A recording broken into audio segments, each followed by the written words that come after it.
रायगडच्या कानाकोपऱ्यातील प्रत्येक घडामोड, सत्याचा शोध, जनतेचा आवाज. आता बातम्या सर्वात आधी, सर्वात वेगाने आणि सर्वात विश्वासार्ह पद्धतीने. ब्रेकिंग न्यूज, राजकारण, सामाजिक घडामोडी, अपघात, शैक्षणिक, सांस्कृतिक आणि विकासाच्या बातम्या पहा. रायगडचा बुलंद आवाज न्यूज चॅनल, का सत्याची धार लेखणीची. आपल्या हक्काचे न्यूज चॅनल, रायगडचा बुलंद आवाज न्यूज चॅनल. लाईक करा, शेअर करा आणि सबस्क्राईब करा. युवा प्रतिष्ठान रायगडच्या शैक्षणिक उपक्रमाला कोलमांडले येथे उत्स्फूर्त प्रतिसाद. शैक्षणिक साहित्याचे वाटप. युवा प्रतिष्ठान रायगड यांच्या वतीने राबवल्या जाणाऱ्या सामाजिक, आरोग्य, शैक्षणिक, कला व क्रीडा उपक्रमांच्या मालिकेअंतर्गत शैक्षणिक उपक्रमाचे दुसरे पर्व रविवार दिनांक 26 जुलै राष्ट्रीय जिल्हा परिषद प्राथमिक मराठी शाळा कोलमांडले येथे मोठ्या उत्साहात व स्तुत्य उपक्रमाने पार पडले. विद्यार्थ्यांमध्ये शैक्षणिक जाणीव निर्माण करणे, सामाजिक बांधिलकीची भावना रुजवणे आणि समाजोपयोगी कार्यात युवकांचा सहभाग वाढवणे या मुख्य उद्देशाने या कार्यक्रमाचे आयोजन करण्यात आले होते. कार्यक्रमादरम्यान गरजू विद्यार्थ्यांना शैक्षणिक साहित्याचे वाटप करण्यात आले. तसेच उपस्थितांनी उपक्रमशील मार्गदर्शन करत प्रेरणादायी विचार मांडले. युवा प्रतिष्ठान रायगडचे कार्य कौतुकास्पद. संस्थापकांनी माहिती देताना सांगितले की प्रतिष्ठानतर्फे रक्तदान शिबिर, क्रिकेट स्पर्धा, सामाजिक उपक्रम तसेच समाजासाठी उल्लेखनीय कार्य करणाऱ्या व्यक्तींना सामाजिक पुरस्कार व प्रतिष्ठित कोकण रत्न पुरस्कार देऊन गौरवण्याची परंपरा सातत्याने जपली जात आहे. प्रमुख मान्यवरांची उपस्थिती. या कार्यक्रमाला प्रतिष्ठानचे संस्थापक अध्यक्ष श्री अमरशंकर खेरटकर, उपाध्यक्ष श्री गणेश शिंदे तसेच समाजसेवक व लेखक श्री विनोद विचारे यांचे विशेष सहकार्य लाभले. या प्रसंगी कुणबी समाज मुंबईचे सल्लागार श्री शंकर खेरटकर, सरपंच श्री नितीन जोशी, सदस्य श्री संदीप पेंढारी, शिक्षण मार्गदर्शक श्री दशरथ कातकर सर, जिजाऊ संस्थेचे श्री बाळकृष्ण पड्याळ, मुख्याध्यापिका सीमा चव्हाण, श्री राजेंद्र समुद्रे सर, श्री किरण गांगुर्डे सर, समिता खेरटकर, अडखळे येथील आशा सेविका, स्थानिक पदाधिकारी, महिला वर्ग, पालक व ग्रामस्थ मोठ्या संख्येने उपस्थित होते. कार्यक्रमाच्या यशस्वी आयोजनाबद्दल उपस्थित सर्व मान्यवरांनी युवा प्रतिष्ठान रायगडच्या या उपक्रमाचे मनापासून कौतुक केले असून भविष्यातही असे समाजोपयोगी उपक्रम सातत्याने राबवले जातील असा विश्वास व्यक्त केला.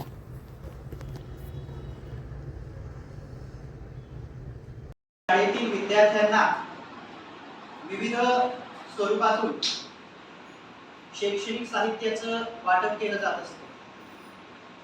त्या निमित्तानेच आज आपण या ठिकाणी जमलेलो आहोत. आजच्या या कार्यक्रमाचं निमित्त म्हणजे युवा प्रतिष्ठान रायगड यांच्या मार्फत आपल्या शाळेतील विद्यार्थ्यांना शैक्षणिक साहित्याचं वाटप या ठिकाणी केलं जाणार आहे. दरवर्षी ते सामाजिक असेल, शैक्षणिक असेल, आरोग्य असेल, अशा विविध उपक्रमात या संस्थेचा सहभाग असतो आणि त्यातूनच आज ते या ठिकाणी आपल्या शाळेतल्या विद्यार्थ्यांना शैक्षणिक साहित्याचं वाटप करण्यासाठी या ठिकाणी उपस्थित आहेत. सर्वप्रथम आजच्या या कार्यक्रमाला उपस्थित सर्व मान्यवरांचं मी या ठिकाणी स्वागत करतो. युवा प्रतिष्ठान रायगड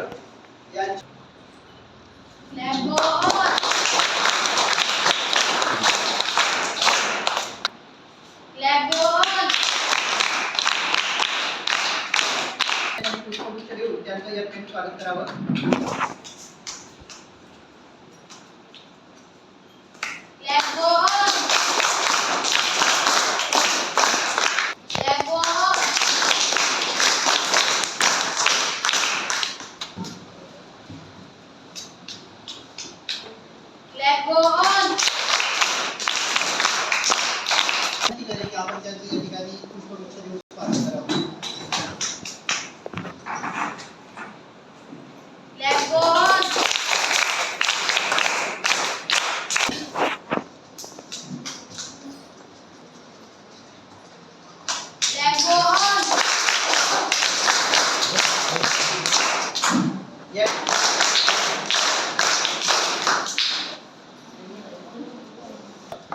आपल्या युवा प्रतिष्ठानचे संस्थापक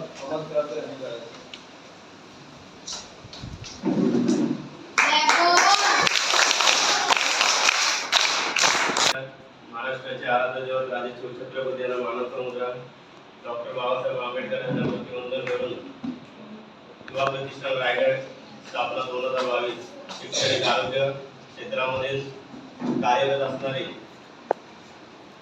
प्रतिष्ठानच्या माध्यमातून गेले 2 वर्ष रक्तदान शिबिर यांना कुणाला केम जय हॉस्पिटलमध्ये विरार संजीवनी हॉस्पिटलमध्ये काही गरज लागली तर प्रतिष्ठानचे सर्व सदस्य तिथे जाऊन त्यांना चांगल्या पद्धतीने मदत करतात.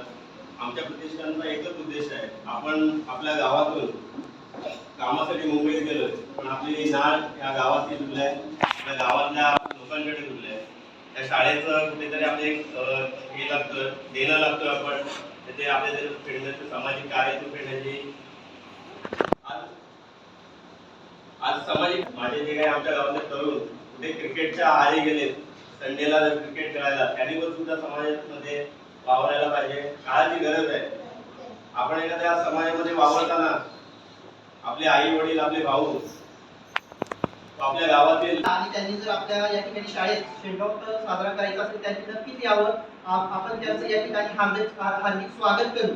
त्यांना जेव्हाही वेळ असेल या ठिकाणी जे माजी विद्यार्थी आहेत जे की या शाळेतून शिकून गेलेले आहेत त्यांना मिळून जर आपल्या शाळेत कार्यक्रम साजरा करायचा असेल त्यांनी स्वागत करू.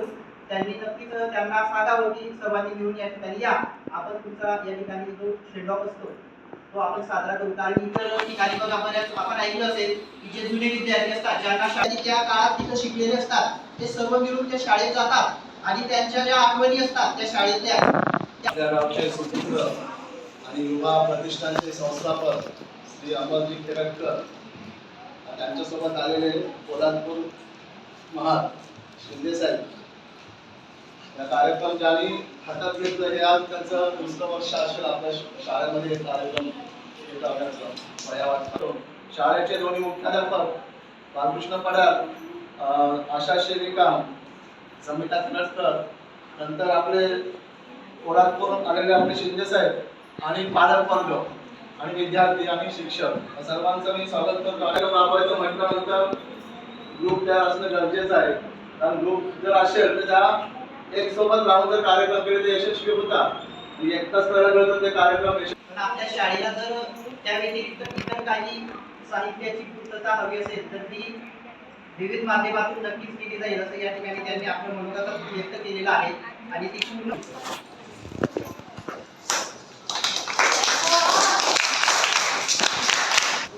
शैक्षणिक साहित्य वाटपच्या कार्यक्रमानिमित्त उपस्थित ग्रामपंचायतचे सरपंच तथा प्रशासक नितीन जोशी तसेच या कार्यक्रमाला एक उत्कृष्ट एक वक्ता आणि शैक्षणिक अभ्यास त्यांनी तो एक प्रतिष्ठान स्थापन केला आणि त्यांच्या प्रतिष्ठानामार्फत ते आज शैक्षणिक कला आरोग्य आणि क्रीडा या क्षेत्रामध्ये आज ते माझ्या खूप शुभेच्छा आहे. आणि कसं आहे लोक सांगतात की बाबा वया वाटप झालं हे झालं ते झालं. अहो वया काय कोणी घेऊन येईल आणि कोणी वाटेल पण ती वया देण्याची दातृत्व गाणत आहे ना हे नसते. आज काय महाराष्ट्राचे आराध्य दैवत राजश्री छत्रपती महाराज मुद्रा करून राजमाता राष्ट्रमाता माता जिजाऊ यांच्या चरणी नतमस्तक होऊन भारतीय घटनेचे शिल्पकार महामानव डॉक्टर बाबासाहेब आंबेडकर यांच्या चरणी नतमस्तक होऊन खरोखर आज आपल्याला ज्याने शिक्षणाचा मार्ग ज्याने शिक्षण काय हे दाखवलं ते आपले एक पेन असतो 2 रुपयाचा साधा पेन असतो आज दिला आणि उद्या हरवला आणि पुन्हा आपण आई वडिलांना मागायला गेलो तर आई काय मान्यवरांचं आपण शाब्दिक सुंदरने आणि यथोचित स्वागत केलेलंच आहे. माझ्यानंतर देखील काटकर सर माझ्यापेक्षा अनुभवी व्यक्तिमत्व आहे. शिक्षणाविषयी समाजाविषयी जास्त असलेले व्यक्तिमत्व आपल्याला लाभलेलं आहे. त्यामुळे माझ्या प्रास्ताविकेमध्ये मी थोडक्यात सांगणार आहे. आपण सगळ्यांनी सगळ्यांची ओळख करून दिलेली आहे. श्री अमरजी केरटकर आपल्या शाळेला लाभलेल्या मुख्याध्यापिका ज्या आदर्श शिक्षिका आहेत आणि याही पलीकडे गेल्या वर्षी मला वाटते आपण स्वच्छ शाळा समजा शाळेमध्ये देखील आपण पारितोषिक मिळवलं बोलणार आहे. तर मला एवढंच वाटतं की सिव्हिल कॉलेजामध्ये जिथे जे शिक्षणाचा थोडंफार तरी गंभीर पडलेली आहे. हिरव्या रंगाचे फुगे, निळ्या रंगाचे फुगे जांभळ्या रंगाचे फुगे, काळ्या रंगाचे